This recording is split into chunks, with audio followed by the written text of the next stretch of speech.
வணக்கம். உங்கள் மணிமேகலை. இன்றைய பதிவு சற்று காலதாமதமாக பதிவிடுவதற்கு நான் முதலில் மன்னிப்பு கோருகிறேன். இப்போது நடுவு நிலைமை என்ற அதிகாரத்தில் தான் நம்ம குறட்பாக்களை பார்த்து கொண்டு வருகிறோம். நடுவு நிலைமை என்பதனை முழு பொருளும் நமக்கு நன்றாகவே தெரியும்.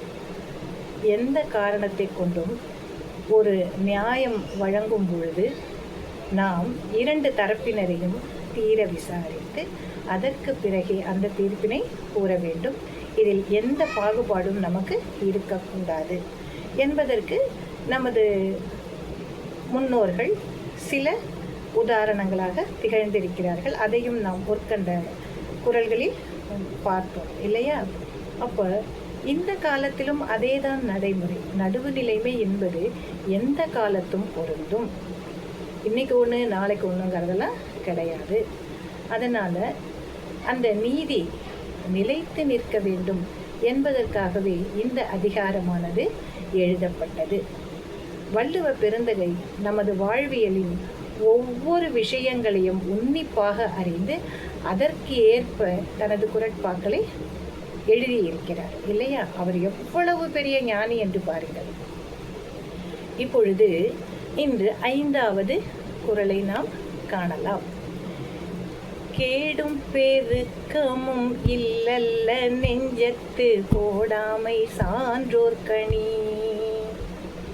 கேடும் பெருக்கமும் இல்லல்ல நெஞ்சத்து கோடாமை சான்றோர் கணி.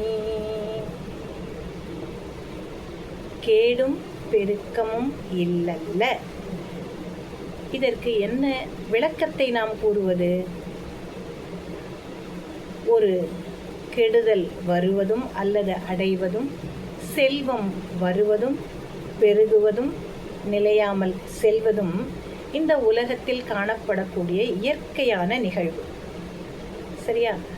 நல்லது வரலாம், வராமல் போகலாம், அல்லது வந்த நன்மையானது சிறிது காலத்திற்கு பிறகு போய்விடலாம், நம்மை விட்டு நீங்கி விடலாம். அதே போலதான் கேடு, கெட்ட செயல்கள் அல்லது கெட்ட சிந்தனைகள் அல்ல பிற தீய நமக்கு உண்டாகக்கூடிய காரியங்கள் அப்படியெல்லாம் நடந்ததுன்னா அது நிலையானது கிடையாது.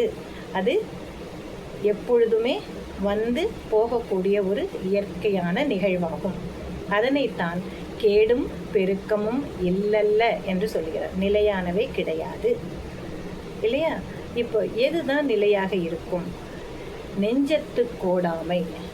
எப்பொழுதும் நாம் உளமாற நடுவு நிலைமை தவறாமல். கோடாமை என்பது என்ன? தவறாமை. என்னத்தை தவறாமல் இருக்கணும்? நடுவு நிலைமை தவறாமல் இருக்க வேண்டும். எந்த சூழ்நிலை வந்தாலும், எந்த சந்தர்ப்பங்கள் நமக்கு ஆவலை காட்டி ஆசையை காட்டி நடுவு நிலைமை தவற செய்யுமோ என்று எண்ணங்கள் வந்தால் கூட அவற்றையெல்லாம் ஒதுக்கிவிட்டு நிலையான உறுதியான மனத்தோடு நடுவு நிலைமை தவறாமல் இருப்பது சான்றோர்க்கு அணி. நல்ல குடிமக்களுக்கு அதுவே சிறந்த அணிகலன் போன்றது. இதுக்கு என்ன ரொம்ப சிம்பிளாக சொல்லணும் அப்படின்னாக்கா, நல்லது கெட்டது எப்பயும் வரும் போகும். இது உலகத்தில் இயற்கை. ஆனால் எப்பயுமே நிலையாக இருப்பது என்ன அப்படின்னு சொன்னோம்னாக்கா, இந்த நடுநிலைமை தவறாமல் அது இயல்பாகவே ஒருவருக்கு வரும். அது இயல்பாக ஒருவருக்கு அமையும். அப்படி அமைய பெற்றவர் சான்றோர். அந்த சான்றோருக்கு அணி அல்லது அழகாக அமைவது அவரது நடுநிலைமை தவறாத செயலே என்பது இந்த குறளின் மூலமாக நமக்கு புலப்படுகிறது. நன்றி. நாளை மீண்டும் அடுத்த குறளில் சந்திக்கலாம்.